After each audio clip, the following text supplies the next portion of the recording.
Imagine the terror of being lowered into a coffin not to rest in peace, but to gasp for air as life slips away, on purpose. In medieval Europe, burying someone alive was not mere rumor or myth, it was an actual sentence, a gruesome spectacle meted out for heresy, treason, and sometimes even as a sacred punishment within the church itself. Today, we plunge into some of the most chilling recorded instances of live burial, exploring why and how the authorities of the Middle Ages, both secular and ecclesiastical, resorted to this ultimate act of cruelty. Our journey begins in the Gothic shadows of the 13th century, at the height of the Inquisition. Accused heretics, those branded as enemies of the faith, could expect fire or the stake. But in certain regions, particularly in parts of Italy and southern France, an even more depraved punishment was applied: live burial. Chroniclers recount that local tribunals sometimes deemed a heretic so repugnant to Christendom that his fate was to be consigned forever to the earth itself. On a bleak morning, the condemned would be led to a shallow grave hollowed into the churchyard, forced into the wooden coffin lidless and covered with earth while onlookers watched in morbid fascination. The logic, perverse as it sounds, was theological. To be buried alive inside sacred ground was symbolically to be held in an eternal limbo, neither granted the purgatorial cleansing of fire nor the salvation of a burial rite. The victim was left in pagan darkness, deprived of both the mercy of death by flame and the redemption of Christian funeral rites. In this way, inquisitors believed they were inflicting a punishment matching divine wrath itself. Yet live burial was not exclusively a weapon against heresy. In some Italian city-states it formed part of the secular penal code. Take, for instance, the Republic of Florence, where laws against banditry and conspiracy could carry the sentence of live interment. Political dissidents, those suspected of plotting against the ruling signoria, were sometimes dispatched through a clandestine burial squad. Under cover of night, carts would transport the doomed to a remote part of the city walls. There, without ceremony, they were walled into brick recesses and entombed forever. The method was as much about terror as it was about punishment, a warning that the state could erase you without trial or tombstone, leaving your fate to the hungry insects and the creeping damp of the wall. Even monks, men of God, could fall victim. In the monastic orders of the early Middle Ages, there existed a practice called the vow of the tomb. Novices seeking extreme asceticism would request to be buried alive within the monastic cemetery, emerging only decades later if they survived. While voluntary, these rites sometimes ended in tragedy. The novice would perish shortly after interment, cut off from sunlight, air, and food. Monastic chroniclers, keen to document piety, recorded such self-burials as acts of heroic devotion. But to us, they stand as grotesque reminders of the era's willingness to blur the line between sacred sacrifice and slow, torture-like death. By the late 14th century, public revulsion at the practice grew. Rumors of accidental burials, mistaken death pronouncements, followed by horrifying awakenings in dark coffins, fueled church councils to phase out live burial as a judicial penalty. Yet even as legislation condemned the practice, isolated instances persisted in turbulent borderlands where central authority was weak. In some alpine valleys, feuding noble clans purportedly trapped their rivals in mountain caves and sealed the entrances, effectively burying them alive in subterranean prisons. These stories, part legend, part grim history, underscore a brutal medieval reality. Life and death were weapons wielded in the name of faith, politics, and personal vendetta. As we close this first chapter on medieval live burial, we begin to see the intricate tapestry of terror, theology, and law that sanctioned such horrors. In the year 1328, in the heart of the Crown of Aragon, a man named Pedro de Montagut was accused of witchcraft and consorting with demons. Officially, the penalty for such a crime should have been public burning at the stake. Yet local power struggles between the Aragonese nobility and ecclesiastical courts led to a unique, if you can call it that, form of execution: live burial. Eyewitness records preserved by a monk in the nearby monastery of San Juan de la Pina describe how Pedro was marched through Zaragoza's narrow streets on a sledge, bound in a heavy iron collar. Rather than the cathedral square, his procession ended at the city's old cemetery gate. Beneath the ancient yew trees, a grave was dug deep enough to leave only his head exposed. With blunt shovels, a squad of guards shoveled dirt in layers, pressing it down with iron-tipped boots after each handful, ensuring no air pockets remained. Pedro's muffled screams echoed eerily against the cathedral walls. According to the monk's chronicle, Pedro's ordeal lasted nearly 20 minutes, each gasp for breath growing weaker until, at last, the entire cemetery fell silent. The guards marched away, their torches flickering in a cold gale. But the monastery's night watch claimed that 3 hours later they heard muffled banging from the fresh grave. Rushing to the scene, they found the earth lightly disturbed. But no sign of Pedro. A witness swore he saw frantic claw marks around the coffin lid. In the end, the church authorities insisted Pedro had somehow escaped, perhaps miraculously aided by a demon he once invoked, rather than admit a failure of their own gruesome sentence.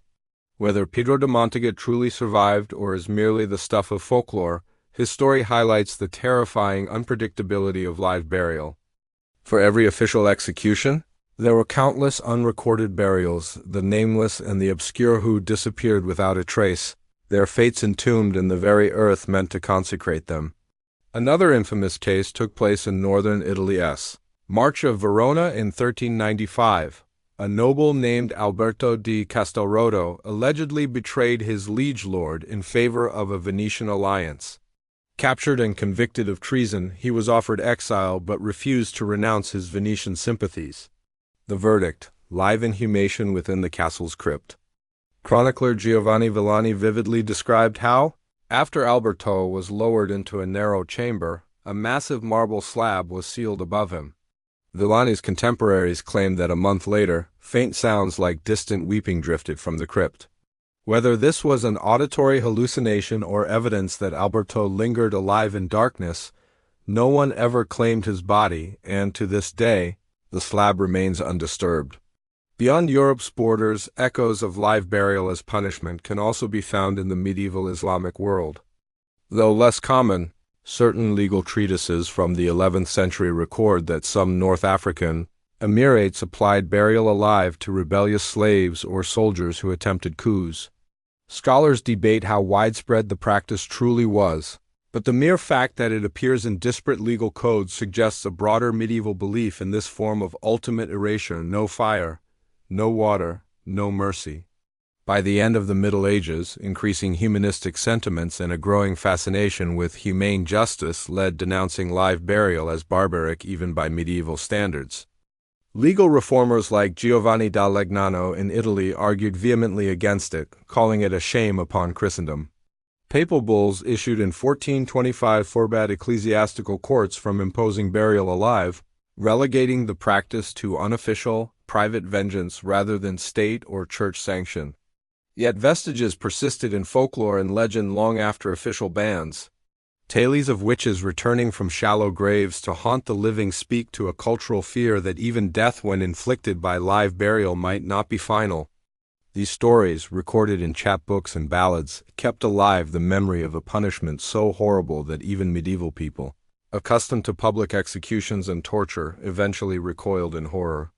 The psychological scars left by live burial went far beyond the physical trauma.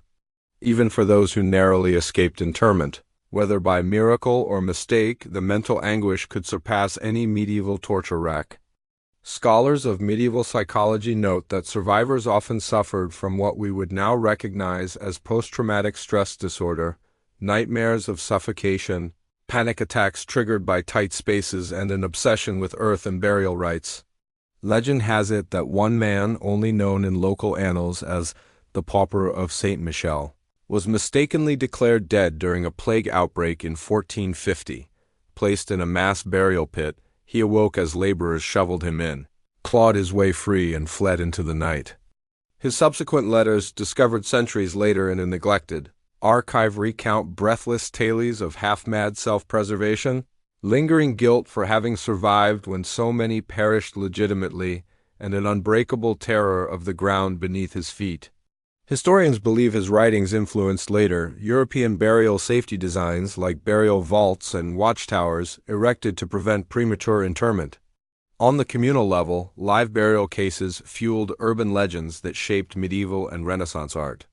Paintings of the buried alive saint or woodcuts depicting coffin ghouls emerged in the 5th–10th century, reminding viewers of the fragility of life and the potential cruelty of human justice.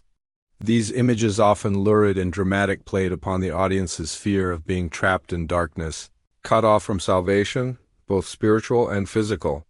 Yet perhaps the most enduring legacy of medieval live burial is its role in the evolution of legal and medical practices. The wrongful live burials of the early modern period, often due to mistaken signs of death, led to the invention of safety coffins equipped with bells or ventilation shafts. By the 18th and 19th centuries, pamphlets warned of the safety coffin craze, in which the wealthy outfitted their tombs with alarm systems to signal if they awoke underground. Ironically, a punishment once meant to erase existence entirely eventually spurred innovations to prevent accidental entombment. In literature and film, the motif of being buried alive continues to evoke primal fear. From Edgar Allan Poe's quintessential horror tale, The Premature Burial, to Alfred Hitchcock's psychological thrillers, the concept endures as one of humanity's deepest anxieties. A struggle against the grave, a fight for each precious breath against the crushing earth. As for the actual medieval practice, by the 16th century it had largely vanished from official records, relegated to the realm of the grotesque footnote. But its imprint remains in legal codes forbidding inhumation without proof of death, in archaeological discoveries of shallow graves with signs of struggle, and in the collective memory of a time when the boundary between justice and cruelty was measured by how long one gasped under the soil. So, next time you walk through an ancient churchyard, spare a thought for those who never rested in peace, not because they were saints or poets, but because they were buried alive, on purpose, by orders echoing from the very institutions meant to uphold faith and law. Their stories remind us that sometimes the darkest horrors of history lie not in mythical dragons or invaders from afar, but in the punishments we inflict upon our own